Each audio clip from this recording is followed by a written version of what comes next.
All right, we're going to get rolling. I appreciate you guys coming out to the Friday session. I'll let Cooper basically do a sort of more of an introduction on himself a little bit, but he's the SEO manager with Visitor, which is a company in town. You'll have offices in Atlanta and Charleston, yeah. Okay, so basically we've got a pretty big team between the two offices, and it's from Iowa State. So it reinforces my one thing, and I don't know why I keep harping on this basically, but a lot of the folks in the tech industry and around it basically not from here basically. So once again, we're glad to have you here, and I'll let you kind of do a little more of an introduction on yourself. And he also has 3 rescues, so basically, I love the fact. I mean, I'll look at stuff and I'm like, I'm a little partial to basically rescued animals, so I appreciate you doing that. So yeah, of tell course. us a little more about Appreciate yourself it. before you get into the SEO presentation. Yeah, thank you guys for all showing up for this. I know it's a little early for some based on Charleston time, but I appreciate you guys coming out. I am the technical SEO manager at Visitor. We're an internet marketing company here on in downtown Charleston on King Street, 444 King Street. We offer pay-per-click marketing, SEO, as well as some miscellaneous other services like influencer and paid social and things like that. Ernest, thank you for the introduction. I did migrate here from Colorado not 7 months ago. I'm not a Charleston native. I'm new to the area. That 26-hour drive is something I'd probably never want to complete again. Towing a trailer behind my Hyundai Santa Fe and just hoping we get here. I do have 3 rescues. I have a German Shepherd mix named Mocha, a Terrier Border Collie mix named Mia, and then a cat named Finn, all packed into a nice 1,000-square-foot apartment.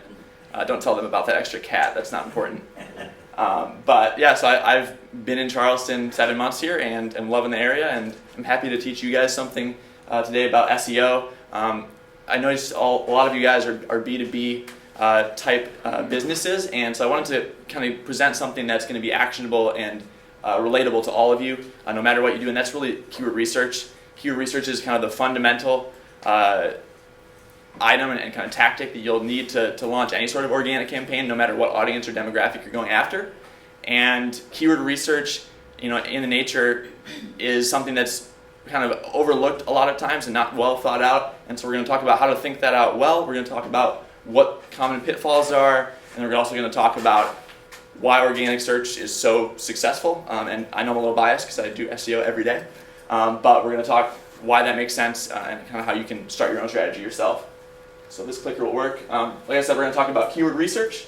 We're going to talk about the tools that you can use to do that, and I'm going to give you a lot of free tool options as well. I know we don't all want to blow our marketing budgets on new tools and things unless we're going to see a value from them. We're going to talk about determining value for keyword phrases. How do I understand which search terms people are typing in and what applies to my business? And then we're going to talk about the most important thing here is measuring success. How do I know my search campaign is actually working? In general, SEO is this kind of black magic topic where we throw some keywords on the page and we hope that Google is going to pick it up and say we're number one. But we're going to talk about how you can actually measure the real success there and how it's not all about visibility. It's also about making sure that you earn revenue down the line. We're going to talk about how we can apply keyword research and kind of the tactics we use at Visitor to apply that research and some things we're doing there, some common mistakes, and then we'll talk about kind of my process and action. We'll kind of go through an example. On the right here are kind of a nice selection of tools and things you can use. I believe, with the exception of SEMrush, I believe everything on this list is free. SEMrush is a paid tool that you might be familiar with. Keyword Planner for Google is technically a free tool, but if you're running a paid AdWords campaign, you'll have access to some additional data. So I recommend, if you're running paid ads, Google Keyword Planner is probably the best tool. It's straight data from Google. So let's learn the basics. And you'll notice because I'm from Colorado, I'm going to throw a lot of bike references in here. Everyone at the office makes fun of me for this too, but I'm an avid mountain biker. Not so much in South Carolina. There's not much mountain biking to do, but we'll try to make that happen. So what is keyword research? By definition, keyword research is determining what users are typing in and how they're going to find your website. A lot of times we get bogged down with the thought of keywords, keywords, keywords. I want to make sure that that keyword phrase is on my page so that users can understand it and get there. But a lot of time because we get bogged down in that keyword funnel, we're going to start making unnatural text choices. We're going to start throwing in Folly Beach hotels into every 6 words. And that's kind of the old school way of doing SEO, because back 5 years ago, you could throw Folly Beach hotels in my text 600 times and I could rank overnight. Now, if you try to do that, you're probably going to rank number 1 for about 12 seconds, and then you're going to be right back down, either out of search or way in the bottom.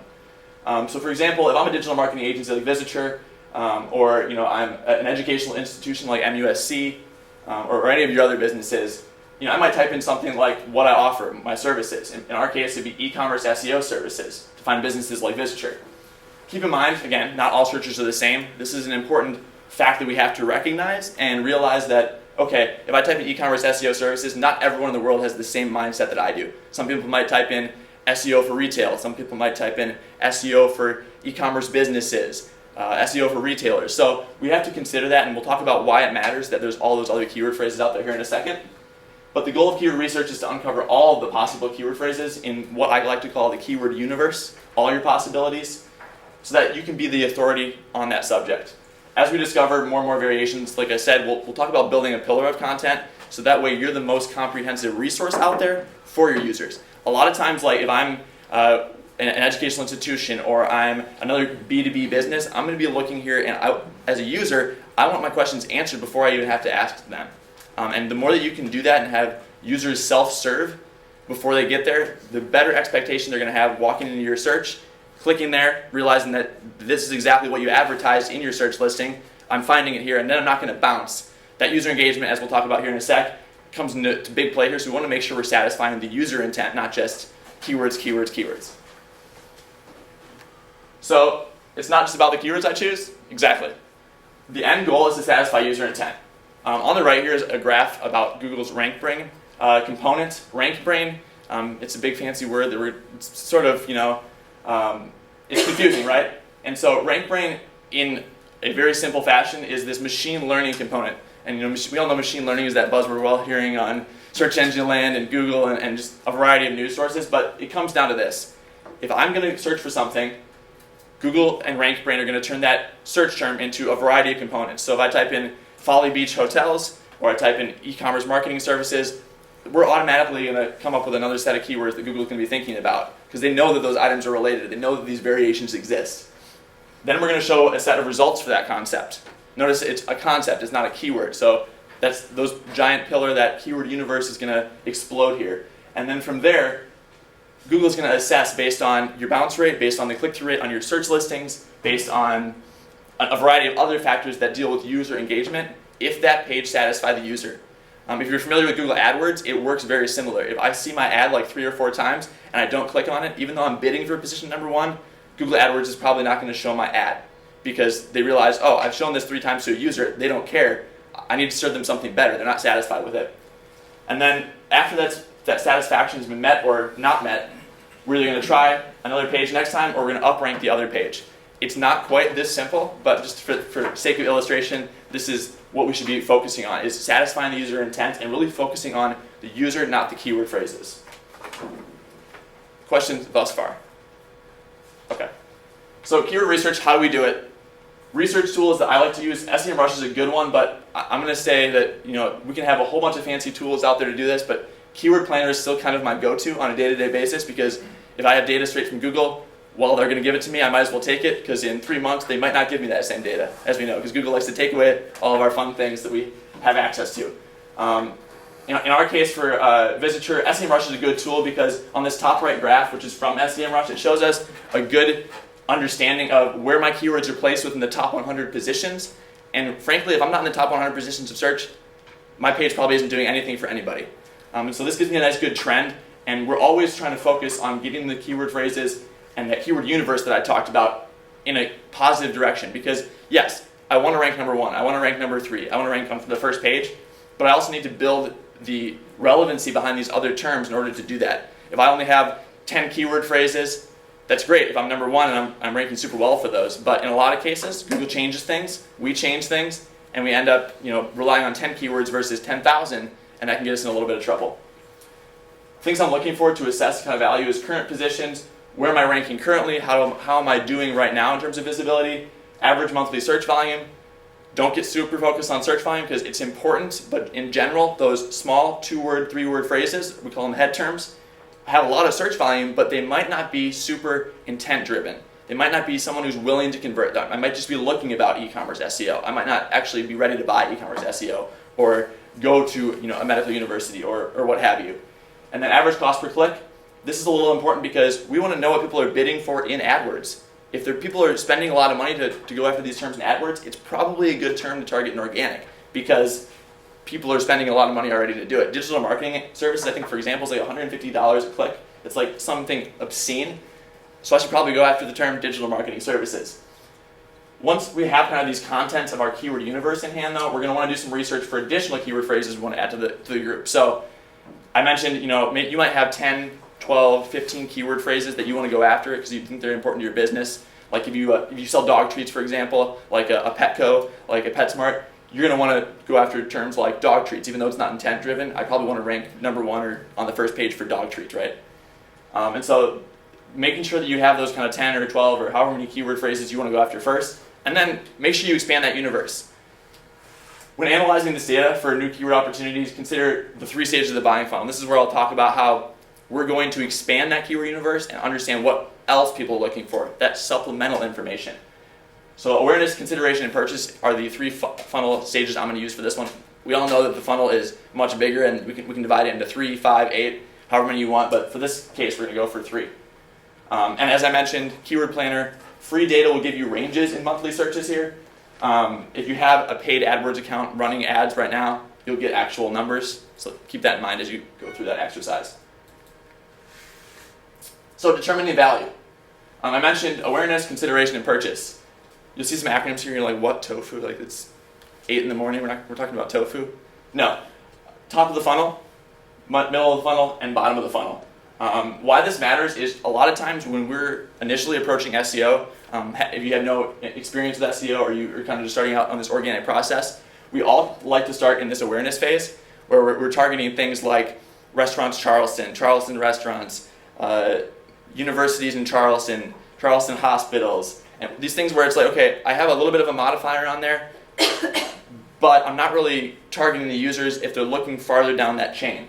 Consideration is a little bit farther down that way, and we're going to be also talking about some purchase keywords, some bottom of funnel keywords, where it might be 6, 7 words long, and it might only get 45, 60, 100 searches per month compared to 50,000. But people are more excited about that because I've worked on that journey and I understand now exactly what I want, and therefore I'm more likely to convert anyway. So you might have less of a pool to choose from of potential customers, but keep that in mind as you're going through this exercise. Top of funnel examples are like how to, what, recipes, diets, options, and specific functional requests or deadlines and compliance. So for example, if you're in a tax service, a deadlines and compliance top of funnel keyword might be 2018 tax deadlines or filing my 2018 taxes. It's kind of a disposable term, but it's really about information, not necessarily about the services you offer. Middle of funnel is product modifiers, services, and trainings in general. There's more examples of middle of funnel keywords, but those are kind of the most common ones. So in this example, let's say I'm buying a mountain bike. This is actually the mountain bike I own right now. I might look at, and here's the bike references. Tell me to shut up now. So I own a 2015 Trek Fuel EX5 29-inch mountain bike, and there's all this data you can have about it that you probably don't care about if you don't mountain bike. But an example of a top of funnel keyword would be bikes, mountain bikes. How to ride a bike. What is a mountain bike? Those are things where it's like, I probably don't own a bike. I probably don't know what a mountain bike is if I'm asking what a mountain bike is. And so I'm looking for information. It's kind of this educational awareness phase. As I go down this and we get to middle funnel keywords, I mentioned product modifiers. This also applies to service modifiers as well if you offer a service versus a product, which most of you, if you're B2B, may offer services over products, but not necessarily. Something like Trek mountain bike, Trek 29-inch mountain bike, full suspension mountain bike, aluminum frame mountain bike. I'm obviously adding some differentiators here. I'm adding some adjectives to describe further in my journey. So I understand what a mountain bike is now, and I know basically what mountain bike I want, but I'm just looking where I can get it. As I get down to the bottom of the funnel and we start talking about brand name, deals, coupon sales, discounts, pricing, and location, I'm ready to buy this mountain bike. I just need to know who's going to offer it to me the cheapest. Or I'm ready to get tax advice, but I need to know who's going to offer me that advice the cheapest. These purchase keywords on the bottom of the funnel here probably have 100 searches or less in most cases, unless you're in a very competitive industry. Awareness keywords generally have 50,000 keyword searches per month in general. So keep in mind, we all want to go after those big awareness keywords because we want to make sure our users are aware of our services and what they are. But we can't forget about these what we call long tail keyword phrases in the purchase section here. We can't forget about these ones that I'm already ready to, like, I'm primed and ready to purchase. Like, I need you to be targeting those things so that when I type in 2015 Trek Fuel EX 29er, I'm the first thing that shows up instead of Trek. And you might ask, can I rank above the big brands like that? Absolutely. An algorithm update as of 6 months ago gives the little guys the upper hand if you're that specific in that niche. Questions about determining value? All right. Maybe. So how do we measure success? Choosing the right keyword phrase isn't the end of the line. This is something I'll kind of harp on till the end of time. Just because I'm ranking number 1 or on page 1 doesn't mean that I'm going to be successful. A lot of times if I am on page 1 for a head-tail keyword phrase where I have 50,000 searches a month, that's great. But if my click-through rate on that search listing is like 0.1%, I'm only getting, a handful of clicks here. It's not really, like, I've spent all this time and effort churning and trying to get to the number 1 spot. But if no one's clicking on my listing and no one's engaged in that listing, that's not going to pay your bills. And we all know marketing is a hard expense to justify already. If it's not paying any bills and I'm just putting my name out there, that's not good. So utilizing the search analytics feature in Google Search Console is crucial. A lot of times we hear about Google Analytics as that free software tool. You might use Adobe Analytics as well. There's some other analytics tools out there. But don't forget about the sister product, Google Search Console. I live in Google Search Console every single day in technical SEO because it helps us diagnose all the technical deficiencies, any issues with crawling, with indexing your site. There's a wealth of information that you can get from Google Search Console, Search Analytics being one of them. If you're in Search Console, literally on the side, Search Analytics right on the left-hand side. It'll give you information like total impressions, click-through rate, and average position. It'll also give you clicks, but I really only care about impression and click-through rate because I know that I'm going to get good clicks if I have a solid click-through rate. Common fixes for poor metrics. If you go in here after this meeting here today and you see, okay, I have all these keyword phrases, I'm getting hundreds of thousands of impressions, but my click-through rate on all of my top keyword phrases is less than 1%, check out your meta description. That meta description is that little headline right below your search result, that description right below your headline of that search result, and it's 230 characters, roughly, give or take, if Google decides to change their mind today, of free advertising. So that's your chance to engage your user. That's your chance to get them to click on results. A lot of times, if you have a lot of pages on your website, this gets templated because it's a very time-consuming task to complete. But if you go out and make sure that it's unique and exciting and engaging, and it also lists some differentiators or some value propositions, like, we work a lot in retail. Free shipping is a big one. Or if you want to differentiate yourself, like, how much is free shipping? How much do I have to buy to get free shipping? Or a lot of our clients also do like a price match guarantee. That's a big one because it differentiates ourselves from free shipping. Having that exciting meta description will likely improve your click-through rate, and because we talked about rank brain and user satisfaction, will likely improve your ranking as well. I won't say definitively because I don't want to get locked into that corner, but that's the first place I look. Also, is your position high enough on the page? Are you the best possible resource? If you click on pages here versus queries, you can see which pages are ranking for these specific keywords, and you have to ask yourself, okay, my homepage is ranking for widgets. Why isn't my product page ranking for that widget keyword? And so really understand, are the keyword phrases that you're targeting and are the pages that you're throwing out there the best possible resources? Because there's a lot of times where you'll cannibalize your success because you're trying to rank for these keywords in 6 different places. So focusing that in a single stream and using search analytics to improve the results that you already have is the first, it's easy, quick win. Because I can just literally add 10 meta descriptions, and that's 230 characters times 10, not that many words to write, and I can have some pretty instant success. Oh, there we go. So how are we going to apply this? We've now gotten over the top of that hill. We're now a professional mountain biker on this sweet berm. So we're going to show everyone what we've learned here and actually apply it. All right. So meta optimization. I mentioned your title tag and your meta description. We also can't forget about the H1 tag. The H1 tag is that primary header on the page. The title tag, though, is this headline in the top right. And that is, in general, about 70 characters maximum. You can go over that, but you're not going to have a whole lot of success because Google, after that 70 character limit, is going to pretty much truncate it and throw it out. And keep in mind, mobile also matters an immense amount now. And so actually 70 characters, you might want to go a little bit less so that it shows up entirely on mobile. And there's a little bit of art, a little bit of science to how you build that title tag. But this looks like this, title. This is title tag 70 characters and then a title end bracket in the code. So it's fairly simple. And this is only available to the user in search and when you hover over that browser tab in the browser. So it's not necessarily a immediately apparent item that you can put out here, but it's also your first impression in search with a user. So for example, if I sell bikes online and my title tag is something of outdoor gear from REI, I don't even know that page is about bikes. So I'm going to have a hard time being satisfied by when I get there because I'm targeting users of all kinds, not just bike users.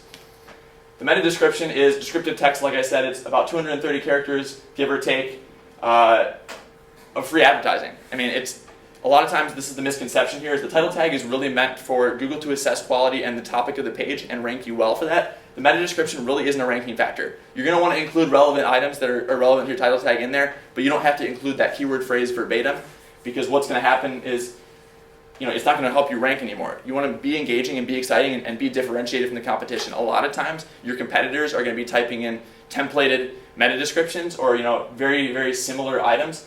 Stand out.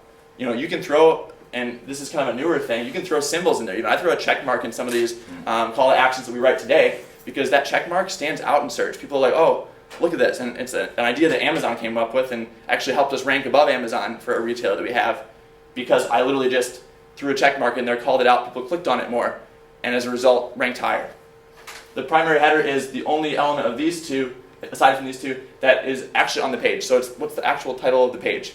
One thing you don't want to do about H1s is you don't want to hide them anywhere. Don't try to throw them in white text at the bottom because you have to have an H1. Make them apparent, but I understand you have to make them aesthetically appealing too. Your pages are going to see this every day, and users are going to see this. You don't want to have something like Charleston Hotels. You've obviously SEO optimized that page for Charleston Hotels.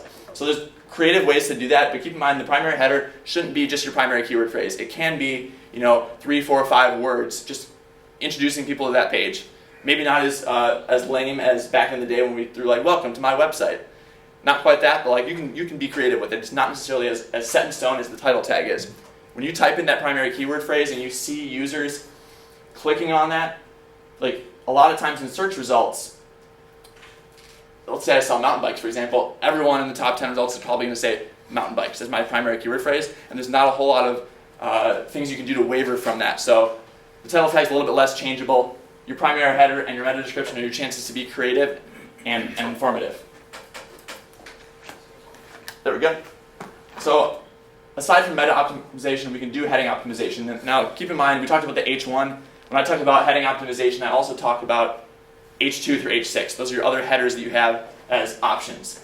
Optimizing H2 through H6 pages can help us provide more information to potential customers. It can also allow us to target additional items in that keyword universe. Because, for example, this page is Co-op Cycles DRT 1.1 bike. So that's obviously my H1 tag. I'm trying to get people to go to this product page.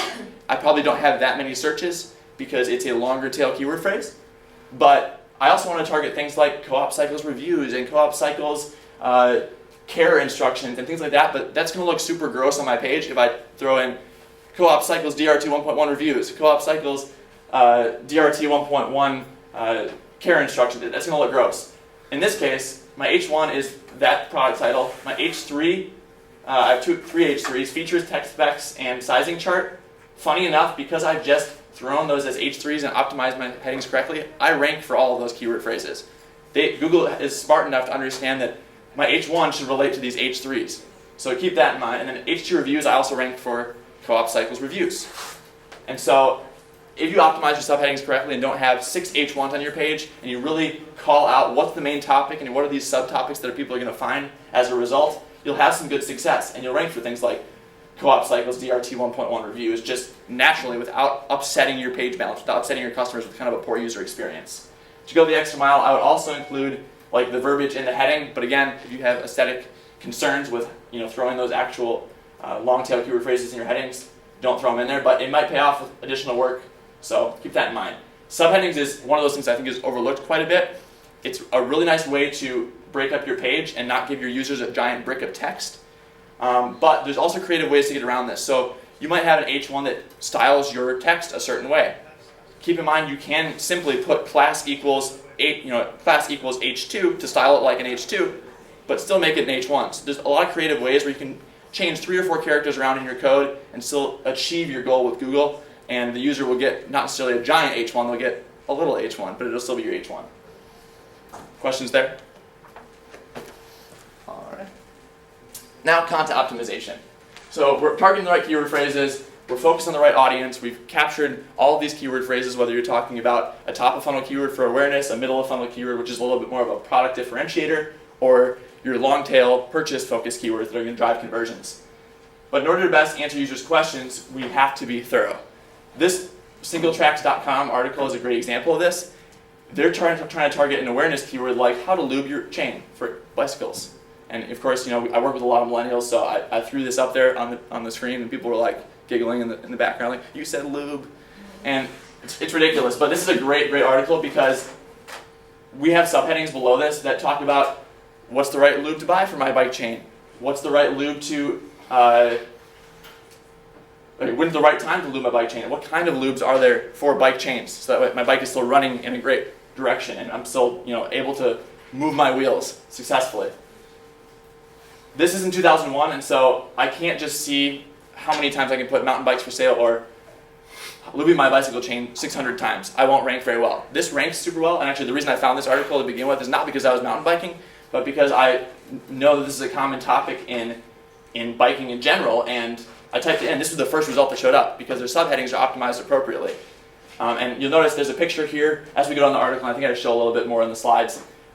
There's pictures that break this up. The more comprehensive of a resource you can be and the more pillar of content you can build, the more successful you're going to be. It's not just about ranking for a singular keyword, throw it 600 times on the page overnight. We also want natural content built for the user, not the search engine. We're out of this realm of search engine focused SEO because it doesn't work anymore. People have caught on to it and it just doesn't look good to your user. And a lot of times SEO previous to really focusing on the user just got people to your site and that's it. Like, users wouldn't convert as well as they do today because we weren't focusing on that. We were just focusing on gaming the system. Optimized headings to break up your content. How I can sum that up is, in most cases, just don't give your folks a brick of content. You don't want to read a brick of content, neither do your users. Applicable graphics, images, diagrams, and charts. So graphics are super important because it provides good information to your user and it looks pretty. But if you throw stuff like infographics and diagrams and data up there, a lot of times that's a great way to attract links and authority from other websites too. People will share your infographic and link back to you as a result. So keep that in mind. Like, that's one of the biggest things about this is when I'm throwing content on a page, it's not just to attract the user and get traffic to me, it's also because you want to be the authority in the space. You want to be the thought leader no matter what business you run. And so throwing additional information up here that's maybe free information that you can kind of throw out there and tease people back into coming to your website, that can help you attract more authority. And then internal linking to supplementary resources, both internal and external, will help you too. So a lot of times people will be scared to link out to external resources because you're leaving my website. A lot of times though, think about Wikipedia. They're so successful because all those citations link out to other places. They're backed up by 12, 20, 100 sources. Same things for any of the articles that you're putting on your website. So you want to link back to supplementary resources on your website so people understand other opportunities that you have and the other content that you developed as this comprehensive strategy. But at the same time, we also want to link out to other websites so you have studies, you have things to back up your research. You're not just a guy on top, you're not just me sitting here talking to you, hoping that you believe in my reputation. The success of this article, like I said, is dependent on high quality keyword research though. Making sure we know that how to lube your chain is a good top of funnel keyword and that the keywords below it are also great search volume, great impressions. People are looking at them and looking for them. And that will improve your campaign as a whole. The reason I talk about keyword research today is because it really is the fundamental to any organic campaign. It can also be the fundamental tactic for your AdWords campaign, to even email marketing, to your social marketing. Like, figure out what people are looking for and you'll be able to create content just for them. And you have a lot more insight into that.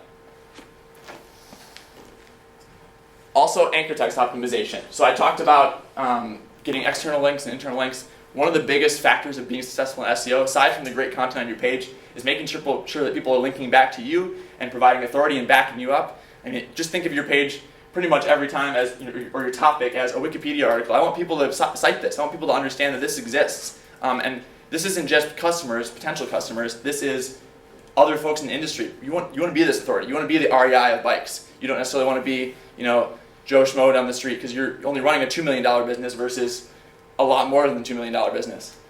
And we want to ensure that when we get a link back to the client, we want to provide value to them. So a lot of times people back in the day, 5 years ago, 10 years ago in SEO, we're just trying to get links back to their website.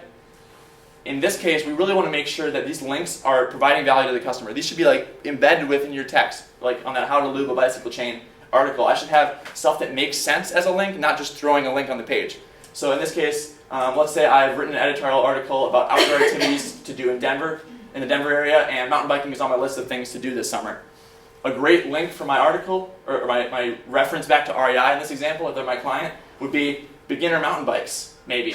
I mentioned how, like, hey, you can do some mountain biking in Denver this summer, and here's where you can get a beginner mountain bike. That's a great example of some good anchor text that's not necessarily spamming the keyword phrase, the head tail phrase, mountain bikes. But and beginner mountain bikes might not even be a great keyword phrase, but you're doing something naturally. You're embedded it in there, and there's a handful of ways you can do this, but the importance here is just to be authentic. Don't just try to get a link to get a link. Make sure that link is actually benefiting the user. And if, for example, I had multiple opportunities to get a link in this article, maybe I would list beginner, intermediate, and advanced rider mountain bikes, and I could selectively do that so that I can get more links back to my site and more authority, but I'm not necessarily spamming the user with all this stuff. The best anchor text practices are to be succinct, so don't have it probably more than 3 or 4 words. Relevant to your destination page, don't just link to the home page, that's a very common misconception. Low keyword density, so I don't need that keyword phrase in there 12 times, and the anchor text in there 12 times. Also getting 4,000 links for beginner mountain bikes is probably not going to help my website. It's the same concept of this keyword universe. I want a lot of keyword choices out there and relevancy. Not generic and not naked. Naked is a funny one because a lot of times people will actually just throw rei.com/c/mountain bikes and be like, hey, here's my link to my site. Users hate that too. No one wants to click on that link. They want to click on something that looks good. So here's our common pitfalls. Misreading intent. So for example, I mentioned, if you're a pet treat company, this is an example that I found online. Anytime you're completing keyword research, trying to decide what you're trying to target on a particular page, it's really important you consider intent. We get a little bit blinded by keyword volume sometimes. And so let's say I target dog treats. Oh, I have 50,000 or 500,000 searches for dog treats. But my page is not, the stuff I find in search is not necessarily dog treats. In this example, we thought, okay, this person is targeting beef for dogs. Now I'm like, wait, beef for dogs, if I type that in, what am I going to find? And I typed it in, and I found how to cook ground meat for my dogs. Can my dog eat beef? Can I feed beef to my dog? Not what I want my users to find, right? I'm not selling raw slabs of beef to people. And so looking at this and typing these search phrases in as you're kind of doing this research is important. A lot of times X for X keywords, meaning like ground beef for dogs, CBD oil for dogs, that kind of stuff is going to get you a top of funnel awareness keyword phrase. And there are opportunities to use that correctly, but when the educational content that exists for a majority of the search results out there on page 1 is not relevant to your content, not going to help you too much. For this example, I might say beef jerky dog treats is a better keyword phrase. It has less searches, but people are expecting a product when they get there. They're not expecting an educational journey. Also, they're expecting something that's relevant to what they're looking for, dog treats, not just, can I feed beef to my dogs? Also, misreading the competition. So search engine optimization is all about, like I've harped on and on about, and you're probably tired of hearing from me, is it's all about satisfying the user intent. So, example, mountain bikes is something I mentioned before. These are all the listings when I type in the search query mountain bikes on Google search. So I get mountain bikes for Trek, I get mountain bikes for Bicycle Warehouse, Specialized, REI. If my client is REI and I sell mountain bikes, consider these search phrases. It's clear that all of us are offering mountain bikes. And like I said, the title tag isn't super variable here because if everyone else is doing this, I need to do it as well because I'm selling mountain bikes and my page is all about mountain bikes, but I need to be a differentiator in the market. So for example, I have two examples of a meta description for this page, and I want you guys to tell me which one of these is better. So the one for Trek is a world leader in mountain bike technology. No surprise that our mountain bikes are the most technologically advanced on the market. Or for REI, shop for mountain bikes at REI. Free shipping with $50 minimum purchase, top quality, great selection, expert advice you can trust. Which one of those is better? Raise your hand if you think A is better. 2 of you? All right, raise your hand if you think B is better. How about the rest of you? I would actually go personally with A. And the reason I want to go personally with A is because it gives you a differentiator. Granted, we all know that it is Trek, and we're missing some elements in the Trek one as well. I need to probably include free shipping or a value proposition. But am I going to buy a mountain bike from someone who just says, hey, here's mountain bike, $50 off your purchase? Or am I going to buy a mountain bike from someone, and I'm a little biased, I bought a Trek mountain bike, right? Am I going to buy it from someone who says, I'm the world leader in mountain biking technology. This is the best mountain bike you can get. These are the most technologically mountain bikes you're going to find. I might not have chosen technologically advanced because I think the biking community, that's a little bit too technical and high tech. I think a lot of mountain bikers are like, yeah, let's go shred the berm, let's go do this. Like, it's a little bit more simple than that, but I would choose A in this specific case, just seeing these two here. Because I'm calling out a differentiator, and I'm making sure that I am exciting the user and I kind of understand it. I think I have an example here of what... I thought I had an example. Maybe I didn't. The example that I would kind of choose here is, I think I wrote one for this specific example, was like, yes, let's go after a world leader mountain bike technology, but then let's like say, we have all the great mountain bikes with $50 off, free shipping with $50 minimum, so you can shred the nearest berm to you, because I know that terminology resonates with the mountain biking community, and so I'm going to get excited by that. You'll notice these other ones on here all basically say the same thing, aside from that Trek one because they're a mountain bike manufacturer, but Bicycle Warehouse just sells bikes, and they're basically just saying mountain bikes are the most versatile bikes in the world. They can be used from anything from hauling groceries to tackling switchbacks. Doesn't really get me going, does it? I mean, and then same thing with Diamondback mountain bikes. They're a manufacturer as well. All they literally did was list out the types of bikes that they have. So the more engaging and the more exciting and genuine you can be, it takes time, I know, the more successful you'll be.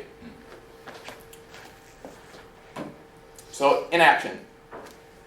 So now that we've discussed keyword research and how you can apply it, let's put it in motion. Step one is I would pull, in a perfect situation, I would pull some rankings from SEMrush. I would pull any other keyword tool you want to use to determine what you're looking for. The first step is to really pull the information out and understand what you're ranking for first. And then I would also look in Google Keyword Planner, just because I know Google data is better than anybody else's data. It's straight from the source. And then I would make sure that I have an exhaustive document. When I'm looking at this keyword universe, I stress more and more and more that you want to focus on not only just what you're ranking on, you also want to focus on what's in striking distance, so what's on page 2, so positions 11 through 20, because moving yourself from page 2 to page 1, just alone, many searchers might not even get to page 2. So if you can push yourself to the bottom of page 1, you can be incredibly successful. And there's an actual case studies to show that I go from position 11 to position 10. I could change the world for my business depending on the industry I'm in. In addition, we want to focus on keyword phrases that I'm not looking at right now, or I'm not ranking for in the top 100 positions. So I could go here and I could say, okay, I'm ranking for 25,000 keyword phrases, but my competitor, who does the exact same thing I do, just with a different name, ranks for 50,000. Okay, are those 50,000 keywords that they're ranking for, those additional 25,000 keywords they're ranking for, are they going to provide additional value for your business, or are they junk keywords? But if you don't look, you won't know. And a lot of times, what I've found is many businesses are lacking on this question and answer idea too. So keep in mind that these top funnel keyword phrases are generally going to show up, like we saw with this beef example. They're going to show up in an answer just like this, and 3 or 4 more questions alongside it. And you also have an opportunity to be there as well. And so if you're not focusing on those head-tail phrases, and you're focusing on some of these other phrases that you maybe hadn't considered, your users are asking these questions too. When you want to be this listing up here in front of everybody else, and especially on mobile devices, you're probably going to show up above everybody else. And so that's one thing I want to stress more than anything is don't just focus on the keywords you have today, focus on the keywords you can have tomorrow. Because your competitors might not be doing that. They might not be answering the questions. And the more insight you can gain from what keyword phrases people are looking for, it doesn't just lead to meta optimization and subheading optimization. It also leads to understanding what your users are looking for. What gaps of knowledge do you have here that you haven't answered? And the more that you can do that, the better resources you can make. And that expands beyond organic research. That's why I like keyword research as a whole. This is the window into your customer's brain. What are we looking for? How many people are looking for this? This is a popular topic. I think I mentioned on slide 1, you can also go to Google Trends, which is googletrends.com, I believe, and you can find out how popular your stuff is. We talked to a client the other day about, I think it was dog treats, or it might have been essential oils, and we found something like gluten-free dog treats and grain-free dog treats and low-fat dog treats. All those seemed like pretty good differentiators for what I'm looking for in dog treats. but we found out, grain-free, super great dog treats. Like the trend over the past 5 years is increasing dramatically. But gluten-free, which I thought would have been super popular, not that big of a trend because gluten-free is more applying to a human audience. People are looking for gluten-free food for them, not necessarily their dogs. And so understanding what people are looking for and also understanding the trends can really unlock your entire marketing strategy outside of organic search because you now understand what your customers are looking for.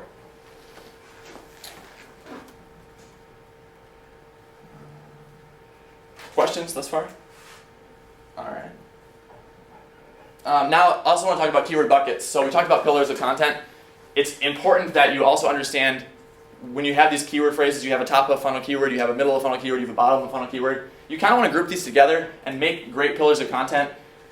This can also unlock additional keyword phrases on the head tail side of things. So, for example, if I'm offering CBD oil for my dogs, maybe I now unlock this pillar of wellness. Okay, I understand that users are considered about wellness, and that can influence my audience persona for people interested about wellness for their dogs, and that can expand my keyword research even farther.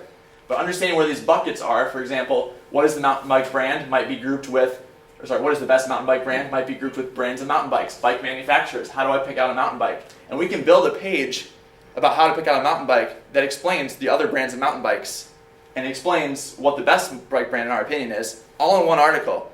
Just like this how to lube a bike chain, where they answer a lot of questions all in one article, and you'll rank for 20, 30 terms, even though you're really not targeting 20 or 30 terms. So that's the importance of the pillars of content. Is I can invest my time and my energy in one great quality page and answer all my users' questions in one place, and they're going to thank you for that. How much does a mountain bike cost might be grouped with costs associated with mountain biking. So like mountain biking is a sport, how much does it cost? You might be able to throw some data in there about how mountain biking and the expenses there relate to other extreme sports. It might also be associated with cheap mountain bikes and financing a mountain bike and renting a mountain bike. And we can lead to links to folks, maybe I'm REI, I can talk about financing. I can link to my financing page about how you can finance this mountain bike. You don't have to spend $2,000 on a mountain bike today. Yes, people spend $2,000 on mountain bikes. And you can talk about your financing options. So think about these pillars of content and don't necessarily think about just which keyword phrases people are typing in. Those will be important for understanding your strategy as a whole and how you can relate that to the rest of your marketing campaign. But if you can build these nice little funnels of content, you're going to have some success here because you're now providing the most comprehensive resource. Funny enough, Google, when they're trying to rank your pages, and you can read the 100-page quality rater guidelines document if you'd like, where they actually have manual people walk in there and rank pages. They're looking for a couple different things. They're looking for authority, they're looking for comprehensive, and they're looking for the information to be accurate. They're not looking for the keyword phrases you're typing in. They're looking for it just to be a good resource, the best answer for the question. It comes down to just that. So, how to apply a chain lube, and should I apply chain lube to a new chain? The forethought in the keyword research here shows that they've done that. They understand that it's not about the keyword phrases. I mean, it is. How to lube a bike chain is going to be number one because people are looking for that. But it also includes the keyword research to help the rest of the page out and give the user a better resource. And they've also interlinked to other pages on their site and other blogs they've written. So it's never just about one piece of content. It's always about your entire strategy. The keyword research is super important. And as long as you're accurate, comprehensive, and just an authority on the figure, you're going to be successful. The reason I like organic search so much is because literally I'm doing content marketing almost, but I'm also have the data behind it to back it up. And it's going to be sustainable because I'm not paying cost per clicks, I'm not paying ad spend. I'm simply just taking the time at a flat rate to figure this out and then drop those pages on here and see how they go. Can you explain the difference between keyword buckets and pillars of content? Synonymous in my world. So pillars of content and buckets. So what I'm saying is, like, generally speaking, when I go out here and I research for a particular topic or a particular website, I'm going to pull up that entire keyword universe. So stream of consciousness first and then tools later. Okay. I'm going to come up here and come up with this whole list of what we're ranking for, what we haven't started ranking for, the possibilities, the potential. Okay. Keyword buckets or pillars or whatever you like. Yeah. They're called buckets is a better term these days because the age of engineering is over. So pillars is like too engineering. Fair enough, yes. Buckets. Actually, I think they're called buckets on our internal documentation too, Ryan. So buckets is the way to go. And you mean you're putting all your eggs in the basket, so to speak. So, yeah, synonymous. Okay. Other questions? I think. And we talked about on-page optimization as well. Here's the example that I had. Discover the lightest workhorse on the mountain biking world at REI. We have a great selection of carbon hardtail mountain bikes in stock and ready for you to shred the closest burn. currently their meta description is like, shop for hardtail mountain bikes, here's a great selection, top quality, great selection, expert advice you can trust. Or their carbon hardtail one is, shop for carbon hardtail mountain bikes, free shipping, top quality, great selection. These are all words that anyone can regurgitate, right? So that's why I chose to write this particular one, because I call out the call to action right here, free shipping on $50 plus. I don't have to say it in so many words as free shipping with $50 minimum purchase. I'm wasting space. I'm wasting real estate. But I can also call out the fact that it's the lightest, a good differentiator, because when people are looking for mountain bikes, if you didn't know, the lighter the bike, the faster I'm going to go. If I'm going to be in a race, I don't want a steel frame bike that I'm just going to be lugging up the mountain, right? And then I mentioned workhorse because that's kind of an action word. It's kind of an exciting word that is not necessarily as common as some other words out there like top quality, great selection. And then I also mentioned, of course, the brand name, REI. And then we have a great selection, which I mentioned before, but I didn't say it in just one word, of mountain bikes in stock. People are going to be concerned that you actually have the mountain bike that you're advertising. And then ready for you to shred the closest berm. Something I probably didn't expect as a user, but might stand out to me in here among these other ones that are just, buy our bikes, we have them, right? So the importance of on-page optimization really is that meta description. I mean, the title tag is going to be important. You want to know what keywords people are looking for. But at the end of the day, you want to make sure that you're engaging the user and they are getting a description in search that accurately depicts what is actually happening when I actually get to that page. My meta description shouldn't be camping equipment and all the other things that REI sells here. It should be just about the mountain bikes and why I think this mountain bike is the lightest workhorse of the mountain biking world and why my bikes are differentiated. Yep. Speaking of meta descriptions, if you were to change up your meta description because you changed up your positioning a little bit and it just needed to apply better, how long generally does it take for search engines to then go and search and index so that it's actually showing up appropriately in search? Yeah, loaded question a little bit. No, you're fine. So Google, it takes time for, there's two steps here. You have to change that meta description and then Google has to crawl that, and then the third step actually is Google has to index that and decide it's worth that additional bump in quality. Generally speaking, I would say the process you should go about is to change your meta description, and then you can actually go into Google Search Console, and there's a little, on the left-hand side, there's a button called Fetch as Google, and you can actually say, hey, check out this page I just changed, please fetch it. In addition, there's a tool, one little checkbox down from that says, crawl this page and other linked pages. So your better option generally is to change a section of the site that has links to these other pages and then have it crawl that entire site. And that's probably, I mean, relatively instantaneously for that to get crawled again. The indexing might take several days, but it's not a tremendous amount of time unless you're changing meta descriptions on 3,000 pages. And then from there, they have to assess the quality, and then your rankings might fluctuate a little bit. But you should be able to see, your performance depicted in increasing impressions, increasing clicks, things like that. I would say in general, in my experience with working with a multiple amounts of verticals here, or a multitude of verticals, is that if you are unique and you are on brand, you're going to be more successful here. When I was looking for this presentation, REI is a bad example of being on brand. They're not really telling me anything about REI. They're just saying, hey, we're REI, deal with it. It's like being Amazon in search. Like, hey, we know you're going to buy from us for Amazon. But people like Bark Shop and people like Petco and Chewy, they're all very like dogs focused. It's all on brand copy and topics, and they're more successful as a result. You can see those keyword rankings fly because people are excited about the branding. So I would say 2 to 3 days, probably a week at most, to probably get stuff crawled. I'm not sure about the indexing. That's kind of a Google black magic, but relatively quickly as long as you use the Fetch as Google tool. Thank you. Yes, keep in mind that Fetch, this page, and all linked pages can only be used 10 times per month per Google Search Console account. That said, you can create multiple users for Google Search Console, and each of those users gets 10 clicks per month. So if you want to expand that to 30, 40, 50, 60, all you need is 5 users in there with access to it. You can literally crawl it 50 times versus 10. Yep. Would you say there's any technical advantage of that over just asking to refresh the sitemap XML? I would say there is a little bit of an advantage. It's not as much of an advantage as it used to be. You used to be able to just drop like 3,000 pages in there and they'd crawl it overnight. But I would say the advantage here is that you're telling Google specifically, here's something I've changed and it's more quality for the user. The XML sitemap, if you have 3,000 pages on your site, if you have a ton of blog posts, you're going to have to crawl through all those individually. The only way I would say that you can replicate to the same degree Fetches Google with an XML sitemap is if you built a specific XML sitemap for a section of your site. So a lot of times people will have an XML sitemap that is a singular sitemap for the entire site. If you break that out into products or categories or specific service areas of your site, a service area business, you can then take that and you can submit all of those 10, 12 sitemaps, and then you'll be able to see the granular indexing rate of all of those pages, and that will help your crawling immensely because you're submitting that sitemap that's just products, and I'm only crawling 50 products, and I'll have that happen faster. So I would say, in general, Fetch as Google is a pretty good option. First and foremost, I would still get the XML sitemap crawled and get that in the XML sitemap. A little nugget of knowledge I'll throw in here too that for free is that the XML sitemap, if you have all these pages in here that are irrelevant, you also want to remove those too because that's going to improve your crawl efficiency overall. So like you want to have only your top pages that are getting organic traffic that you care about in the XML sitemap. I shouldn't have blog archives and author archives and all this other trash that isn't going to benefit the user directly. So XML sitemap is a good option, but I would say only if it's broken out because in general, if you have a multitude of pages, you're not going to crawl that as fast as you would like to. Questions? Thank you guys for your time.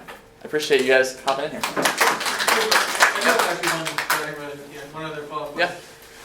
Yeah. You were talking about, different headers, concept with headers, so whatever, specifications, reviews, et cetera, and I noticed even in your examples, you were, specifications chart. Right. So chart has no keyword value whatsoever, but maybe it benefits the user. Do you have any rules of thumb as far as throwing words like chart, graphic, information, kind of words that the user would never necessarily type in, but maybe is a better on-page experience as far as what to use in your title text? So you're talking about like chart as in like if my page is about like a chart or a graph or something of that sort? Right. I think it was maybe, I'm sure it was a bike example, but it was header. H1 was header, track. Sure. Bike, maybe your H3 was specifications chart. Yes. No one presumably searched for the word specifications chart. They might have searched for specifications. So is that a wasted word? Or is that helpful for the user? What's the balance you would strike between those? I say I generally speaking, unless your industry specifically has this kind of this word or phrase that's commonly used, like chart or like I'm trying to think like IRS tax table. Like table might be a good one because in most cases they know that it's going to be in tabular format. That would be helpful, but otherwise I wouldn't really focus on it. It's kind of a wasted word. Okay. With technical specs specifically on products or there's other places you can use them too. Generally speaking, if you throw them in an HTML table, you'll have some better results just in terms of their digestion by Google too. So you actually have plain text, the chart on the page versus like a PDF. PDFs do get indexed, but that also helps you get stuff indexed quicker. And actually, if you throw specs on there and you throw them in a tabular format, in a lot of cases, will actually show up right below the search result without any additional coding. So I would say it's probably a wasted word unless it's like in your industry specifically something that I would call out and be looking for. Yep. Do you have any SEO plugins that you would recommend? What content management system are you using? WordPress. WordPress? Yeah. So SEO plugins, I would say the most common out there is probably Yoast. If you're just looking to mess with the title tag and the meta description. I've also used all-in-one SEO for WordPress, which has its benefits and pitfalls too. I believe, don't quote me on this, I believe all-in-one SEO will let you edit some of the back-end files without having server access. So that's one benefit to all-in-one SEO. But in general, Yoast pretty much does the job. Or even easier than a plugin is you could literally just drop them in here like as hard code too if you wanted to. In WordPress, it's a little tough to get that to happen because they usually try to. They usually try to overwrite this with whatever they have, but Yoast has been pretty successful for a majority of WordPress clients. Cool. Yep. Do you have any like online classes that you would recommend to get more fluent with like how to interpret Google Analytics and Search Console, like the sort of the more technical analytics aspect of the data? Yeah. So Google Analytics, honestly, their analytics training course is pretty great if you get certified, and it also looks good on a resume. Yeah. For Search Console, I don't believe there's a training guide, but Backlinko, BACKILINKO.com, and Search Engine Journal in general, which is kind of a news source for SEO, has a lot of these great use case scenario kind of training classes. I haven't found a tremendous amount of value in like a large SEO training class you pay like $4,000 for to find that kind of information. But definitely Backlinko has some good stuff, and Neil Patel, and Search Engine Journal. Moz is a pretty good resource as well. If you're looking for an intro to SEO and you're looking for kind of the basics, I would say like Moz SEO has a lot of information about specific tags like alternate text and title tags and meta descriptions. So Moz is sorry, I'm speaking, I'm digesting this as I talk about it. Moz is a great resource, but Google Analytics certification course for sure. Okay, There's not a great resource for Search Console that I have found, really. okay, Maybe lynda.com. yeah. Yeah, Yeah. I was looking for a free option, right? But Yeah. I think lynda.com has some good stuff. I've seen a couple of their courses, but I'm more in the realm of free knowledge. How often would you recommend revisiting the meta tags and all that type of stuff? So meta descriptions, it takes time for Google to crawl, index those pages. Yep. I would say at minimum 6 months. Okay. Trends change that much, but I would say every couple months, probably 90 days, I'd probably look at my meta descriptions to understand what the click-through rate is and the impressions. Positioning, it's hard to gauge how how you're going to do that, and you really have to understand where you're positioned within the market on the search page to understand to basically make the decision of what I should change or shouldn't change. I would say if you're on page 1, I wouldn't touch it too much unless you're confident that you're going to succeed, and especially in that 1 through 5 position. In a lot of cases, the backlinks that you're getting are going to make a bigger difference there than you changing the meta description. But every 90 days, 6 months at minimum, I'm in there every day looking at click-through rates because I'm just a nerd like that, and I'm looking for how can I make this just 6 words longer and way better for the user. But that's my answer. I was just thinking through, what to put on the calendar when you're startup and whatever on, okay, I would prefer to set it and let it go, right? Yep. But we know that's not the reality based upon competition and some of those other things. So. Right, and if you have a pretty I don't want to use the word stagnant, but you have a pretty consistent industry where these trends don't change. Like if you're in the tax industry, and we're still going to go after 2017, 2018 taxes every time. Yeah. I would say you can probably set it and forget it a little bit more, but still pay attention to what your competition's doing. But yeah, the most important thing here I would say is making sure that all of your title tags and meta descriptions are unique and targeting what you want them to target first and foremost. So getting the whole umbrella approach first, and then you can kind of go back and modify them as you see them. But a lot of times with WordPress and a lot of other content management systems, you're going to have a lot of duplication that's going to have a bigger impact on your campaign than you changing a meta description or title tag here. So all the titles and metas first, then you can come back and change them every 90 days, 6 months. Thanks. Other questions? Are you willing to share the presentation? Yeah, I did give it to you. Yeah, we'll have it up on probably Monday along with the video. Okay. Yep. It'll just be on our site, and I'll share it with you guys too. Thanks. Live. Absolutely. Thank you all for coming out. I did want to take a quick poll real quick. Would you guys prefer Fridays from 12 to 1, like lunchtime-ish, or is morning good for you guys? I'm trying to... Lunchtime. Lunchtime? Morning. Morning. All right, well, that was pretty overwhelming. We'll have beer and wine if it's lunchtime. Ooh, Repoll? I like your thinking. Never know. Okay, thank you so much. If you have any questions, let me know, or Cooper may stick around for a couple minutes. I did want to mention too, we have Oktoberfest coming up in September. It's kind of just a fun event next door at FS2 with the tech community, beer gardens, catering. We'll have some breweries there, so come on out. If you need the link, let me know. I can send it to you, and it should be on our site too. Thank you guys. Thank you much. Yeah, of course.